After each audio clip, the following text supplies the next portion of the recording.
자리로 나가도록 하겠습니다. 다 함께 신앙 고백 드리겠습니다. 나는 전능하신 아버지 하나님 전지의 창조주를 믿습니다. 나는 그의 유일하신 아들 우리 주 예수 그리스도를 믿습니다. 그는 성령으로 잉태되어 동정녀 마리아에게서 나시고 본디오 빌라도에게 고난을 받아 십자가에 못 박혀 죽으시고 장사된 지 사흘 만에 죽은 자 가운데서 다시 살아나셨으며 하늘에 오르시어 전능하신 아버지 하나님 우편에 앉아 계시다가 거기로부터 살아있는 자와 죽은 자를 심판하러 오십니다. 나는 성령을 믿으며 거룩한 공교회와 성도의 교제와 죄를 용서받는 것과 몸의 부활과 영생을 믿습니다. 아멘.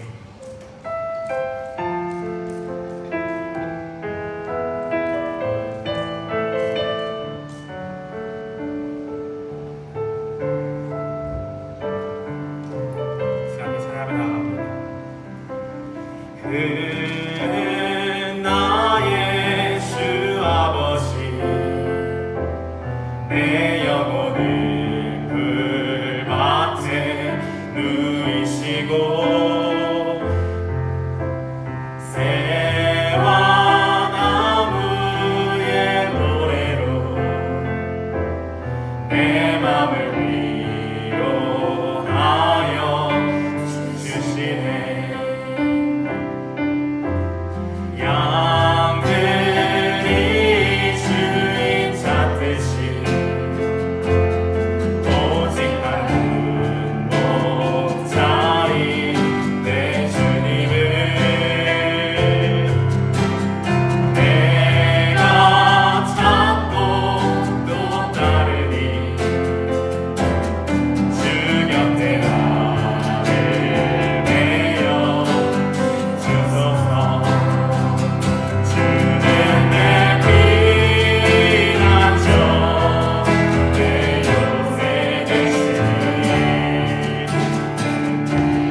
피할 곳은 주뿐이네. 나 돌아갈 내 고향 주의 집에서 주님 맞아 양들이 주인 찾듯이 양들이 주인 찾듯이 오직 한 목자인 내 주님을 내가 찾고 또 따르니 주 곁에 나를 메어 주소서. 주는 내 피난처 내 요새 되시니 피할 곳은 주뿐이네. 나 돌아갈 내 고향 주의 집에서 주님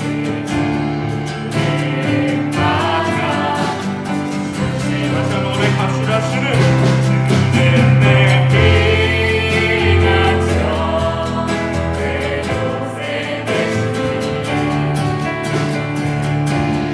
피할 곳은 주뿐이네.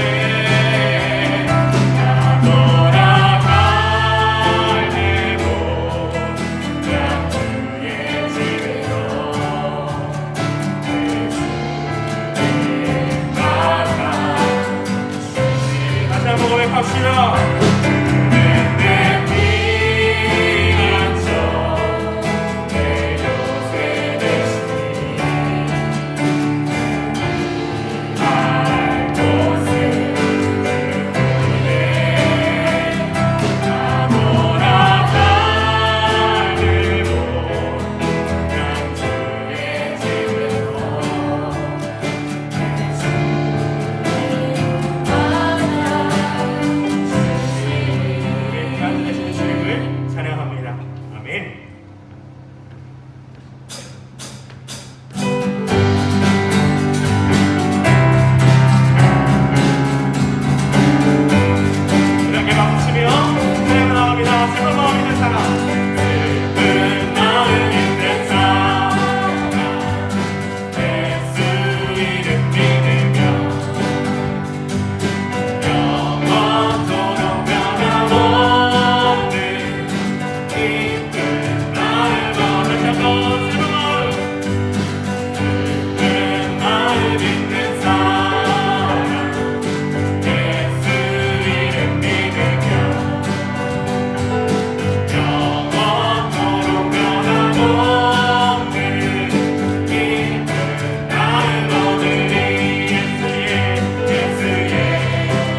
예수의 이름을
높고 높으신 이름을 찬양하고 경배드리오니 이 시간 우리가 드리는 예배를 기쁘게 받아주시옵소서. 오늘도 저희에게 새날을 주시고 이렇게 주님의 전에 다시 모여 예배드릴 수 있게 하심을 감사드립니다. 이 자리에 함께 못한 우리 성도들도 각자의 자리에서 주님께 한마음으로 예배드릴 수 있게 인도하여 주시옵소서. 주님, 이 시간 우리들 주님의 말씀 새기며 한 주를 어떻게 지냈는지 돌아보게 하시고 입으로, 눈으로, 마음으로 지은 죄가 있으면 우리 주님께 모두 고백하고 회개하는 시간 되게 하여 주시옵소서. 주님, 나무십자가 한인교회를 위해 기도드립니다. 주님의 말씀 잘 따르는 교회 되게 하여 주시고 주님의 말씀을 세상에 전하는 통로로 사용하여 주셔서 더욱더 전도에 힘쓰는 우리 교회 되게 하여 주시옵소서. 주님, 우리 성도들 위해 기도드립니다. 항상 말씀과 기도에 힘쓰는 우리 성도들 되게 하시고 가정마다 주님의 은총으로 돌보아 주셔서 근심과 걱정 덜어주시고 몸과 마음이 아픈 성도들 있으면 치유하여 주시고 주님의 능력 안에서 위로와 평안을 얻는 우리 성도들 되게 하여 주시옵소서. 이 어렵고 힘든 세상에서 주님만이 빛이요 생명이심을 믿고 주님만이 우리에게 영생을 주심을 믿고 따르는 우리들 되게 하여 주시옵소서. 오늘 말씀 전해주실 정병환 목사님께 영육의 강건함을 주시고 오늘 전하시는 말씀이 용기와 지혜가 되어 우리 성도들 또 한 주를 살아내는 힘이 되게 하여 주시옵소서. 오늘 예배의 시종을 주관하여 주시고 예배를 위한 모든 손길에 복과 은혜 내려주시옵소서. 우리를 구원하신 예수님의 이름으로 기도드립니다. 아멘.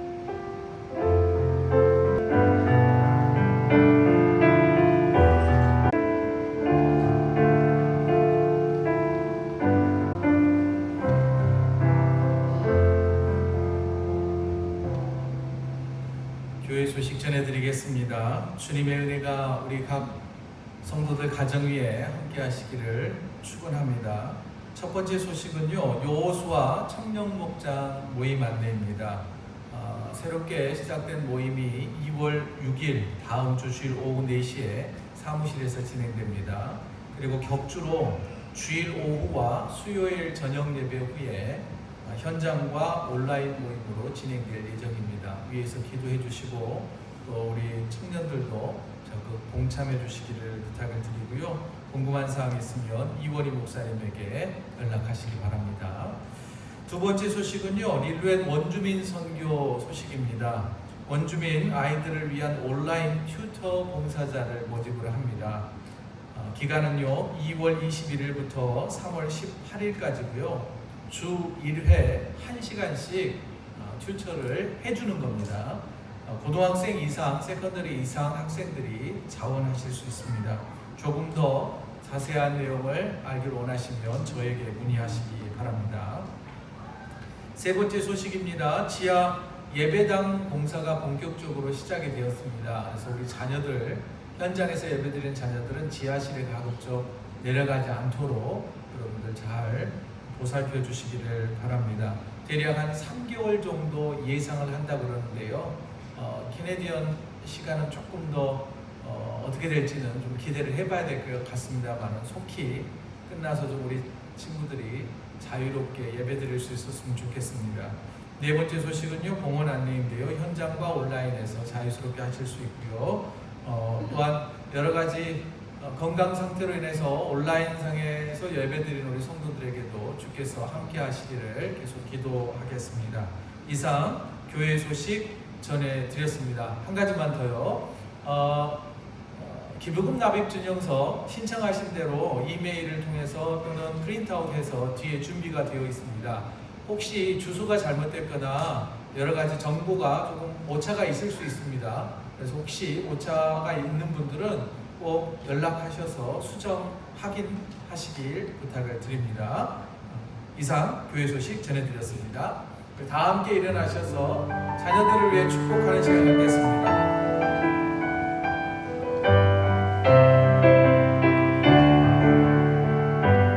하나님의 생명이 당신을 통해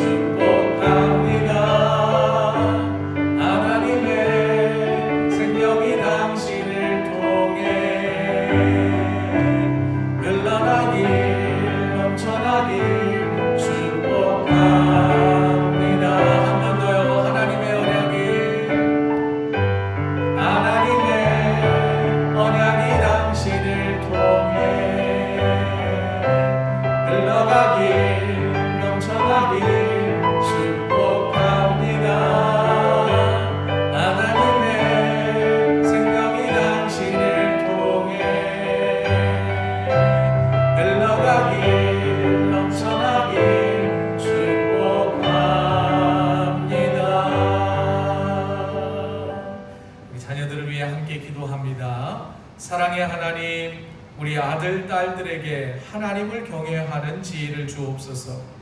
하나님의 때와 시간을 잘 활용할 수 있게 하옵소서.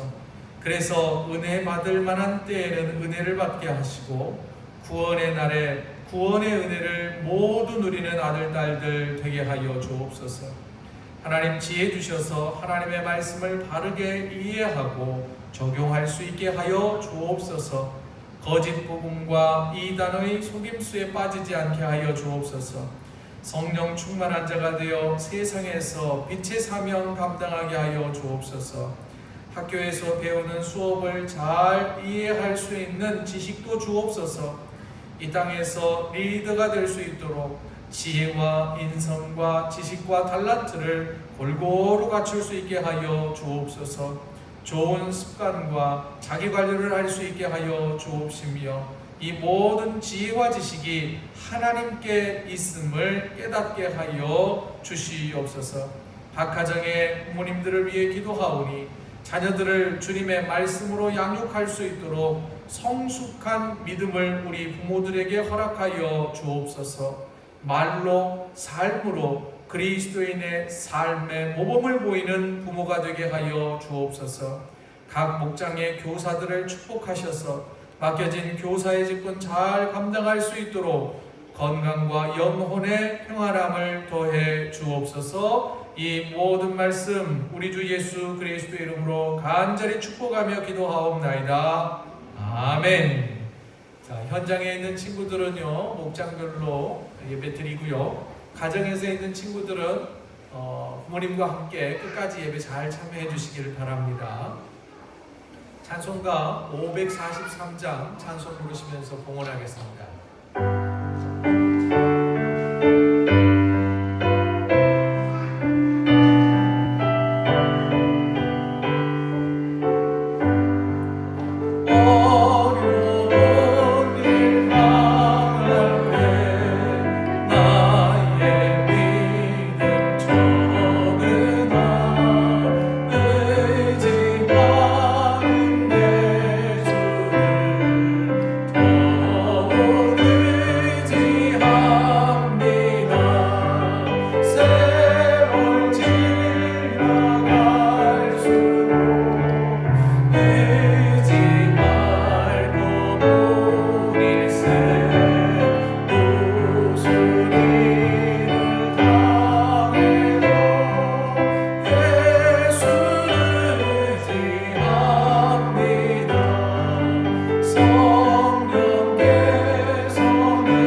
함께 하시는 하나님 아버지, 지난 한 주간의 삶을 되돌아보니 모든 것이 하나님의 은혜였습니다.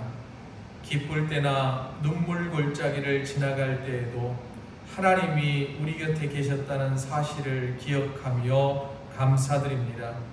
이 시간 예배당에서 그리고 각 가정에서 하나님을 예배할 수 있는 믿음과 건강을 주시니 감사합니다. 일할 수 있는 직장이 있다는 것을 때때로 잃어버리기도 하고, 직장에서 일하며 불평과 짜증이 나는 일들도 있지만 그럼에도 불구하고 직장 주시고 생업 주셔서 감사합니다. 때로는 몸과 마음의 상처와 통증으로 밤잠을 설칠 때도 있지만 그래도 살아있고 고통을 이겨낼 수 있는 의지와 믿음 주심 감사드립니다. 이처럼 우리의 모든 삶의 것들이 모두 하나님의 것임을 인정하며 11조를 드리고 감사의 헌금을 드리며 구별하여 주님 앞에 모든 것들을 드리는 성도들의 삶에 풍성한 은혜를 내려 주시옵소서. 치료하시는 여호와 라파의 하나님, 모든 몸과 병든 몸과 마음과 영혼을 치료해 주옵소서. 특별히 항암 치료 중인 박진우 형제를 하나님 붙들어 주시고 건강을 회복하여 하나님의 영광을 드러내는 귀한 아들 되게 하여 주옵소서.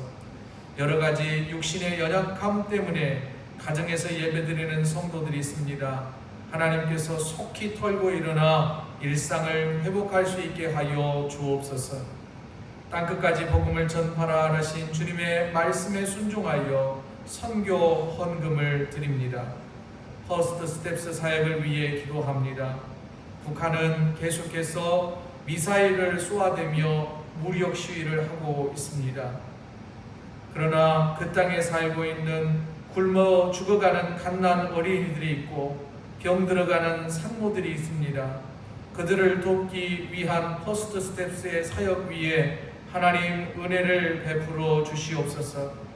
그 사역이 다시 활발하게 재개되어 죽어가는 한 생명 살려내게 하여 주옵소서.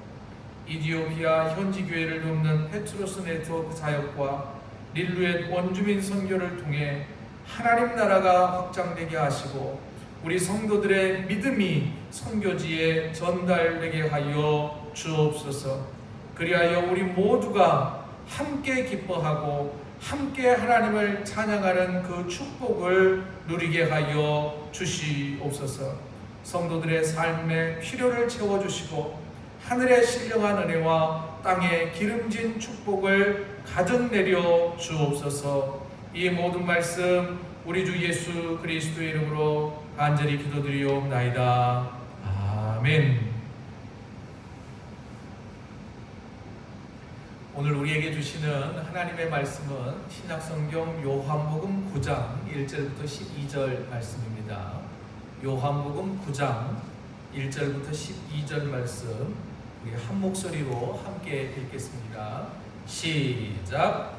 예수께서 길을 가실 때에 날 때부터 맹인된 사람을 보신지라. 제자들이 물어 이르되 라비여, 이 사람이 맹인으로 난 것이 누구의 죄로 인함이니까? 자기이니까 그의 부모이니까? 예수께서 대답하시되 이 사람이나 그 부모의 죄로 인한 것이 아니라 그에게서 하나님이 하시는 일을 나타내고자 하심이라. 때가 아직 낮음에 나를 보내신 이의 일을 우리가 하여야 하리라. 밤이 오리니 그때는 아무도 일할 수 없느니라. 내가 세상에 있는 동안에는 세상의 빛이로라. 이 말씀을 하시고 땅에 침을 뱉어 진흙을 이겨 그의 눈에 바르시고 이르시되 실로암 못에 가서 씻으라 하시니, 실로암은 번역하면 보냄을 받았다는 뜻이라. 이에 가서 씻고 밝은 눈으로 왔더라. 이웃 사람들과 전에 그가 거린인 것을 보았던 사람들이 이르되 이는 앉아서 구걸하던 자가 아니냐. 어떤 사람은 이 사람이라 하며 어떤 사람은 아니라 그와 비슷하다 하거늘 자기 말은 내가 그라 하니 그들이 묻되 그러면 내 눈이 어떻게 떠졌느냐. 대답하되 예수라 하는 그 사람이 진흙을 이겨 내 눈에 바르고 나더러 실로암에 가서 씻으라 하기에 가서 씻었더니 보게 되었노라. 그들이 이르되 그가 어디 있느냐 이르되 알지 못하노라 하니라. 아멘. 1월의 말씀 우리 함께 암송하겠습니다. 시작. 십자가의 도가 멸망하는 자들에게는 미련한 것이요 구원을 받는 우리에게는 하나님의 능력이라. 하나님께서 베풀어 주시고 십자가의 은혜를 누리는 저와 여러분이 되시기를 바랍니다. 자, 오늘은요 요한복음 9장 1절부터 12절 말씀을 중심으로 해서 제목을 이렇게 잡았어요. 다 같이 한번 읽어요. 시작. 실로암 못에 가서 씻으라 라는 제목으로 말씀 선포하겠습니다. 요한복음은요 마태, 마가, 누가복음에 비해서 예수님이 어떤 분이신지를 더 중점적으로 강조해서 전달해 줍니다. 그래서 요한복음을 기록한 사도 요한은 예수님께서 당신 스스로를 나는 무엇이다 라는 그 말씀을 하셨는데 그 말씀 7가지를 기록을 해 놓았습니다. 이를 두고 나는 무엇이다, 에고 에이미 라는 이런 단어로 사용되는데요. 한번 보실래요? 표를 보면 오병이어의 기적을 베푸신 다음에 예수님께서는 나는 생명의 떡이다 라고 말씀하셨어요. 그리고 세상의 빛이다, 양의 문이다, 선한 목자다. 그러면서 총 7가지를 말씀을 해주셨습니다. 오늘 본문은요 예수님께서 우리가 이미 지지난주부터 계속 보아온 것처럼 초막절이라고 하는 명절을 맞아서 예수님이 예루살렘에 가셨잖아요. 그런데 초막절에는 빛의 축제가 있었답니다. 한마디로 불을 밝히는 그런 축제가 있었는데 그 축제가 한창일 때 예수님께서 이런 말씀을 하셨어요. 나는 세상의 빛이다. 이렇게 선언을 하셨습니다. 그리고 나서 그 말씀이 진짜인지 거짓인지 마치 증명이라도 해 주듯이 오늘 요한복음 9장에서는 태어나면서부터 앞을 보지 못했던 시각장애인의 눈을 고쳐주시면서 내가 세상의 빛이다 라고 하는 것을 가르쳐 주고 계십니다. 자, 이를 통해서요 오늘 본문에서는 예수님의 어떤 부분을 우리가 만날 수가 있느냐면 예수님이 우리의 육신과 영혼의 치유자 되신다라고 하는 것을 발견할 수가 있고 깨달을 수가 있습니다. 한 걸음 더 나아가서 영적으로 어두움 가운데 살고 있는 우리에게 빛 되신 주님께서 참 빛이 되셔서 새로운 삶, 거듭난 삶을 살게 하신다라고 하는 것을 깨닫게 될 것입니다. 자, 그러면 본문 속으로 한번 들어가 보죠. 본문 1절은 이렇게 시작을 합니다. 예수께서 길을 가실 때에 날 때부터 맹인된 사람을 보신지라. 이 사람은 아마 이 성전 부근에서 구걸을 하던 사람인 것 같지요. 그런데 여기에서 예수님께서 그 장애인을 보신다는 건 뭘까요? 관심을 가지신 거잖아요. 그걸로부터 기적은 시작됩니다. 그런데요, 이때 그 장애인을 바라본 예수님의 제자들이 예수님께 질문을 던져요. 2절 같이 읽지요. 시작. 제자들이 물어 이르되 라삐여, 이 사람이 맹인으로 난 것이 누구의 죄로 인함이니까? 자기이니까? 그의 부모이니까? 예수님의 제자들은요 대부분 유대인이었어요. 예수님도 유대인이었습니다. 제자들은 생각하기를 인간이 겪는 질병과 고통과 장애가 무엇과 연관되어 있다고 생각을 했냐면 죄와 연관되어 있다고 생각을 했어요. 유대인들의 이런 생각을 가장 잘 보여주는 성경이 욥기지요. 욥이 알 수 없는 고난을 당합니다. 재산도 잃지요, 병이 걸리지요, 자녀들은 자연재해로 태풍이 불어가지고 지붕이 무너지면서 10명의 자녀들이 한 날 한시에 다 사망을 합니다. 끔찍한 고난이 계속돼요. 그때 친구들이 위로한다고 찾아와서 하는 말이, 야, 네가 죄 지었기 때문이 아니냐? 혹시 숨을 거둔 죽은 너의 아들, 딸들이 네가 모르는 사이에 혹시 죄를 지어서 하나님의 심판을 받아 죽은 거 아니냐? 혹시 기억나는 죄가 있다면 빨리 얘기하라고. 이게 죄와 연관지어서 고난을 자꾸 해석하려고 했습니다. 욥의 친구들과 같은 이웃들이 우리 주변에 있을 수 있어요. 그렇지 않아도 힘든데 찾아와가지고 집사님 뭐 죄 지은 거 없나 생각해봐. 자녀가 아프면요, 부모들은 대부분 이런 생각을 품는 것 같아요. 저도 그렇거든요. 내가 무슨 죄가 있나, 내가 뭐 하나님 앞에 잘못한 게 있어서 내 아이가 아픈 거 아닌가. 우리 자꾸 어떤 재난과 질병과 뭔가 잘 되지 않는 일들을 죄와 자꾸 상관관계를 따져보려고 하는 그런 습성이 있습니다. 더러는요, 우리가 고난이 계속 지속되면 하나님 어떻게 나한테 이럴 수가 있느냐고, 나 할 만큼 하지 않았느냐고, 하나님의 뜻이 과연 어디에 있느냐고 말 좀 해보시라고 막 분노하기도 하고 답답해하는 우리의 모습을 발견하게 됩니다. 그래서 맨날 며칠 밤잠을 이루지 못하고 생각하고 고민하고 해보지만 답이 없어요, 사실. 여러분, 알 수 없는 고난과 질병과 고통의 답, 우리에게는 그 어떤 뚜렷한 답, 분명한 답을 찾을 수가 없습니다. 만일 여기 함께 예배드리는 성도들 가운데 나에게 왜 이런 일이 자꾸 일어나지 하면서 고난의 한복판에 계신 분들이 있다면 예수님이 하신 말씀을 한번 잘 들어보시기 바랍니다. 오늘 본문 3절입니다. 예수님이 제자들에게 말씀하세요. 같이 읽습니다. 시작. 예수께서 대답하시되 이 사람이나 그 부모의 죄로 인한 것이 아니라 그에게서 하나님이 하시는 일을 나타내고자 하심이라. 여러분, 우리의 고난과 질병과 고통의 문제는요, 죄와 관련된 것이 아닐 수 있습니다. 물론 죄의 결과로, 우리의 잘못된 판단의 결과로 이런 고통을 겪는 경우도 없지 않아 있을 수 있습니다. 그러나 모든 것이 다 그런 건 아니라는 거예요. 또 하나, 예수님의 말씀은요, 우리가 고난 중에 있다 하더라도 또는 장애가 있다 하더라도 얼마든지 하나님의 영광을 드러내는 삶을 살 수 있다는 겁니다. 여러분, 하나님께서 장애가 있든 없든 간에 믿는 자들에게는 풍성한 은혜, 구원의 은혜를 베풀어 주십니다.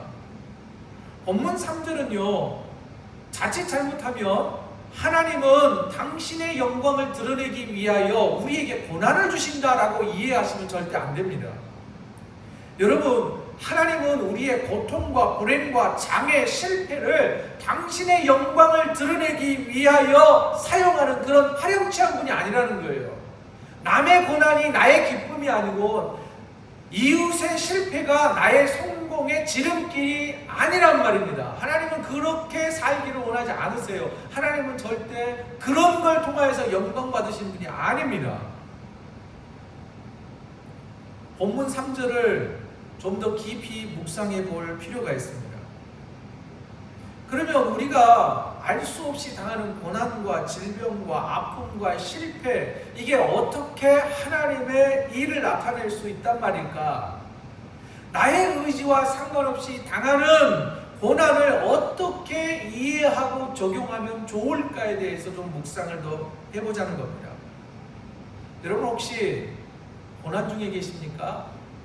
그러면 시편을 펴서 한 절 한 절 읽고 묵상해 보시기 바랍니다. 시편이 총 150편으로 되어 있어요. 그런데 150편의 3분의 2가 넘는 시가 대부분 고난의 현장에서 쓰여진 시라는 겁니다. 그래서 이런 시를 뭐라 그러냐면 탄식시라고 해요. 비탄시라고 합니다. 그 내용은요, 불행을 이야기합니다. 두려움을 이야기하고요, 불안, 증오, 폭력, 잔인함, 고통, 부패, 죽음 앞에서 괴로워하는 나약한 인간의 모습을 거울처럼 비춰줘요. 마치 우리의 모습을 그대로 반사시켜주는 것 같거든요. 시편 6편을 보면은요, 연약한 육체 때문에 병마와 신음하면서, 병마로 인해서 신음하면서 쓴 시인데요, 한번 들어보십시오. 여호와여, 나를 고쳐주소서. 뼈마디가 고통스럽습니다. 내 마음이 찢어질 듯이 아픕니다. 여호와여, 언제까지 기다려야 합니까? 142편은요, 가족과 이웃과 친구들로부터 버려진 것 같을 때, 이 세상에 오직 나 혼자밖에 없는 것처럼 마음이 공허하고 영혼이 아주 낙심되어 있는 사람들이 묵상하면 좋은 말씀이에요. 한번 들어보세요. 나를 쳐다보십시오. 아무도 나에 대해 관심을 가지는 사람이 없습니다. 내가 피할 곳이 없습니다. 아무도 나의 생명을 돌보는 자가 없습니다. 여러분, 이거 우리의 고백 아닙니까? 하나님 앞에 우리가 하소연하는 그 하소연이 아니냔 말이에요. 그런데 이처럼 질병 가운데서, 낙심 가운데서 부르짖는 이 수많은 시편의 내용들을 읽으면서 하나 기억해야 될 게 뭐냐면요, 그들은 고난 중에서 고통스러워하고 그 고통의 원인이 도대체 무엇이냐고 하나님 앞에 절규하지만, 중요한 것은 그들의 마음과 시선이 하나님을 향하고 있다는 거예요. 여전히 기도하고 있다고 하는 사실입니다. 여러분, 지금 고난의 때를 지나고 계십니까? 하나님께 기도하십시오. 고난 중에 하나님을 믿었던 믿음의 선배들의 생생한 고백, 시편을 통해서 한번 만나보시기 바랍니다. 고통 가운데 있는 이들을 어루만져 주시는 하나님의 손길, 성령님의 터치하심을 분명 체험하게 되실 것입니다. 최근에요, 제가 책 한 권을 읽었어요. 제목이 뭐냐면 내 인생의 한 구절입니다.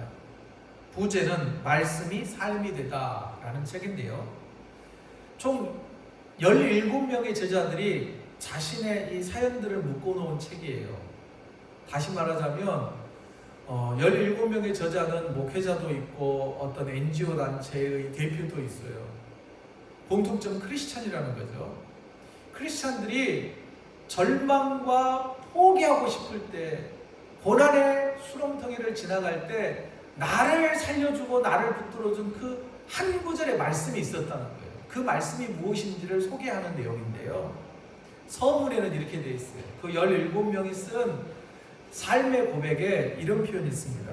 그래서 글 있죠, 글. 저자들의 글에서 피맛이 느껴진다. 여러분, 피맛이 뭐예요? 그만큼 고통스럽다는 거죠. 책을 펼쳤는데요, 그 저자 가운데 제가 아는 분이 있어요. 제 선배가 있더라고요. 몰랐어요, 저는. 그 선배는 딸이 암투병하고 있어요. 어떤 분은요, 큰 교회 목사님이에요. 제가 자주 이 글을 읽고, 그분의 글을 읽고 설교 동영상도 듣고 하는 분인데, 그분이 엄청난 목회의 실패를 경험했더라고요. 저는 그런 줄 몰랐어요. 전혀 아닐 것 같았는데, 그분들은 똑같이, 저와 똑같이, 여러분들과 똑같이 고난의 골짜기를 지나갔다란 말이에요. 그런데 그 고난의 골짜기를 견뎌낼 수 있었던 건 뭐냐면, 나를 붙들어주는 말씀이 있었다는 거예요. 그 말씀이 곧 예수 그리스도 아닙니까? 하나님 아니십니까? 성령님 아니십니까? 여러분, 제가 말씀드리고 싶은 건 뭐냐면요, 고난을 통해서도 얼마든지 우리가 하나님을 만날 수 있다는 거예요. 하나님의 위로하심을 체험할 수 있다는 거예요.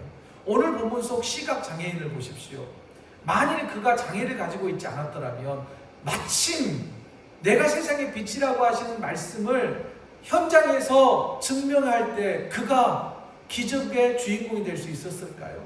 어찌 보면요, 그 장애인은 그 장애로 인하여서 예수 그리스도를 만나는 그 장애가 통로가 되었다고 저는 말씀드리고 싶습니다. 사랑하는 성도 여러분, 고난이 고난으로 끝나지 않고 고난 중에 하나님을 만나는 은혜가 있기를 주의 이름으로 축복합니다. 또 한 가지는요, 고난 중에 하나님이 베푸시는 기적을 체험할 수 있다는 거예요. 자, 오늘 본문 속 시각장애인이 기적을 체험한 거 아닙니까? 새로운 삶을 시작한 거 아닙니까? 태어나서 처음으로 귀로만 듣던 사물들을 눈으로 보게 되는 거예요. 그에게 본다는 것은요, 기적이 일어나야 되잖아요. 중도 실명한 게 아니잖아요. 태어나면서부터 못 보았으니까 그에게는 기적 말고는 볼 수 있는 방법이 없었어요. 그런데 그에게 기적이 일어났다는 거예요. 여러분, 이처럼 우리의 삶에 기적을 체험하기를 원하지만 모두 다 기적을 체험하는 것은 아니에요. 하지만 우리가 한 번 더 생각해 보면요, 우리가 살아가는 데 있어서 기적이 아닌 게 어디 있을까라는 거예요. 그 가운데요, 오늘 우리가 온라인으로든 현장에서든 예배드리고 있다는 것 그 자체가 기적 아닙니까? 여러분, 믿음이 없이는 하나님을 예배할 수 없습니다. 내가 믿음이 좀 부족하고 연약하고 지금은 조금 내가 뒤로 물러가 있다 하더라도 하나님이 믿음 주셨으니까 여기에서 예배드리고 가정에서 예배드리는 거예요. 그런데요, 그 믿음은요, 하나님이 우리에게 베풀어 주신 신비로운 은혜라는 거예요. 신비롭다는 단어가요, 헬라어로는 미스테리온이에요. 미스테리온. 그게 뭘까요? 미스터리예요. 미스터리. 여러분, 우리가 예수님을 구주로 믿고 하나님을 예배하고 있다는 것 자체가 기적이라고 하는 사실을 믿으시기 바랍니다. 이 외에도요, 우리가 기도할 수 있고 하나님을 찬양할 수 있는 것, 단순하게 말하자면 너무 많이 들어보셨죠? 살아 숨쉬고 있는 것 자체가 기적이라고 고백할 수 있는 저와 여러분 되어지길 원합니다. 세 번째는요, 고난 중에도 교회 공동체가 하나 되는 기회로 삼을 수 있다는 거예요. 초대교회가 그랬어요. 베드로 사도가 옥에 갇혔습니다. 쉽게 말하자면요, 베드로 담임 목사님이 붙잡혀간 거예요. 날이 새면 목사님 죽을지도 몰라요. 살지 죽을지 가늠할 수 없는 상황이에요. 그때 성도들이 뭐 했는지 아세요? 마가의 다락방에 모여서 목사님을 위해서 기도했어요. 하나님께 기도했어요. 결과는 어떻게 됐나요? 하나님이 기적을 베풀어 주세요. 천사를 동원하셔서 베드로를 옥에서 꺼내주셨단 말이에요. 여러분, 고난이 다가왔을 때 교회는 기도로 하나가 되었습니다. 그 이후에도 보면은요, 스데반이 순교하잖아요. 스데반 집사님이 그 순교 이후에 얼마나 많은 순교의 피가 뿌려졌습니까? 초대교회는요, 순교의 역사라고 할 수 있어요. 피의 역사예요. 그럼에도 불구하고 초대교회는요, 그 고난, 죽음의 고난이 눈앞에서 펼쳐지고 있음에도 불구하고 교회는 하나를 이루었어요.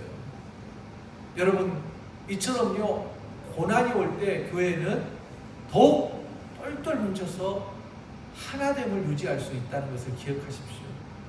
사랑하는 성도 여러분, 우리가 당하는 고난과 고통을 또 하나는 뭐냐면 주님이 알고 계신다는 거예요. 십자가에 달려서 온갖 고난, 고통 다 당해보셨잖아요. 주님은 못 자국난 손과 못 자국난 발이 증명해 주잖아요. 옆구리에 창자국이 고통을 증명해 주잖아요. 예수님이 십자가에 달려서 온갖 비난과 조롱 다 당하셨잖아요. 그렇게 믿었던 제자들에게 배반당하잖아요. 우리가 당할 수 있는 극한의 상황을 예수님은 다 경험해 보셨기 때문에 우리가 당하는 그 고난, 슬픔, 절망 충분히 위로하실 수 있는 분이라는 거예요. 여러분, 고난 가운데서도 주님의 위로를 기대하고 주님의 돌보심을 체험하는 저와 여러분 되시기를 주의 이름으로 축복합니다. 계속해서 본문을 조금 더 살펴보도록 하겠습니다.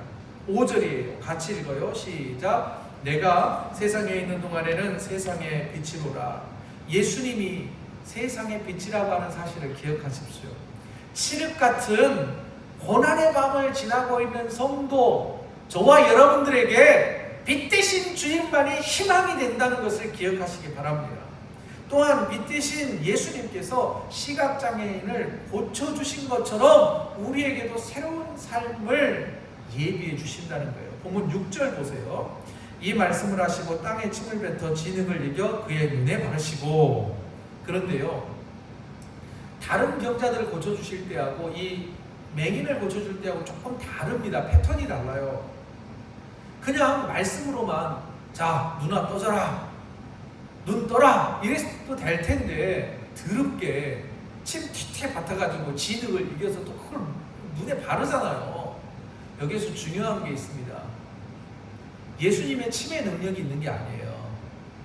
예수님도 침 뱉어서 흙 이겼다고 그래서 막 기도하고 나서 나도 그래야지 집에 가서 뭐 밀가루 같은 데 침 탭탭 맡아가지고 뭐 뼈드럭진 안 데다 막 바르고 해보세요. 능력 안 나타납니다. 중요한 건 뭐냐면요, 무슨 흙을 썼냐, 침을 얼마나 뱉었냐, 이게 중요한 게 아니에요. 기적을 베푸시는 분이 누구시다? 빛 대신 예수님이다라고 하는 사실입니다. 그런데 여기에서 왜 흙이 등장을 했을까요? 여러분, 태초에 하나님께서 사람을 창조하실 때 무엇으로 창조하셨나요? 흙으로 빚어서 사람을 창조하셨잖아요. 지금 예수님께서 어두움 가운데 있는 사람, 이 사람은요, 육체적인 어두움만 있는 게 아니라 영적으로도 어두움 가운데 사는 사람이에요. 그런 사람에게 새로운 창조, 새로운 생명을 허락해 주시는 거예요. 그 흙을 통하여서 너는 내가 너를 다시 빚어 만든다, 내가 곧 창조주다 라고 하는 것을 선언하신 거예요. 그런데 또 하나, 이 치유의 과정은 그것만으로 끝나지 않아요. 예수님은 맹인에게 바르셨다잖아요. 진흙을 으겨서 눈에다 바른 다음에 실로암으로 가서 그 실로암 못에 가서 씻으래요. 본문 7절이에요. 다 같이 읽어요. 시작. 이르시되 실로암 못에 가서 씻으라 하시니, 실로암은 번역하면 보냄을 받았다는 뜻이라. 이에 가서 씻고 밝은 눈으로 왔더라. 예수님께서 또 한 가지 요구하신 게 있어요. 그 장애인에게 가서 씻으라는 거예요. 마치 나아만 장군에게 강으로 가서 씻으라고 7번 씻으라 한 것처럼요. 그건 뭘까요? 우리에게 믿음의 행동을 요구하시는 거예요. 듣고 순종하는 자들에게 하나님께서는 기적의 은혜를 베풀어 주신다고 하는 사실입니다. 그리고 예수님께서 가서 씻으라 한 그 못의 이름이 뭐예요? 연못의 이름이 실로암이에요. 실로암. 실로암은 번역하면 뭐라고요? 보냄을 받았다라는 뜻이에요. 그런데 예수님의 말씀을 잘 한번 들어보세요. 예수님은 맹인에게 풀어서 설명을 하는 거예요. 보냄을 받은 곳으로 가라, 이렇게 명령하셨어요. 실로암으로 가라, 이 말은 보냄을 받은 그곳으로 가라 하는 말로도 해석이 되잖아요. 이 말에는 이중적 의미가 숨어 있다고 저는 생각합니다. 세상의 빛 되신 예수님께서 이제 눈을 떠서 빛을 보게 하시잖아요. 세상의 빛과 또한 영혼의 빛을 비춰주셨잖아요. 그 사람은 새 사람의 새 생명을 받아 살아가는 거예요. 과거의 사람이 아니에요. 이제는 완전히 변화된 삶을 사는 거예요.